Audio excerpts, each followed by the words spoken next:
Noon, bigyan niyo ng lubos na kapayapaan ang taong kayo lagi ang iniisip, dahil nagtitiwala siya sa inyo. Magtiwala kayong lagi sa Panginoon, dahil siya ang ating bato na kanlungan magpakailanman. Ang totoo, ibinabagsak niya ang mga mapagmataas. Winawasak niya ang kanilang lungsod hanggang sa madurog sa lupa, at ito'y tinatapak-tapakan ng mga dukha na kanilang inapi.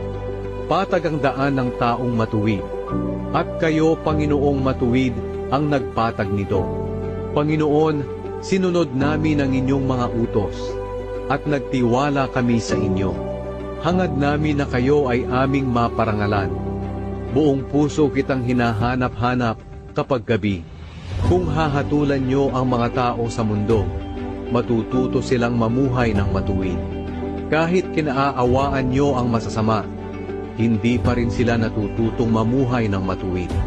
Kahit na naninirahan silang kasama ng mga matuwid, patuloy pa rin sila sa kanilang gawaing masama, at hindi nila kinikilala ang inyong kapangyarihan.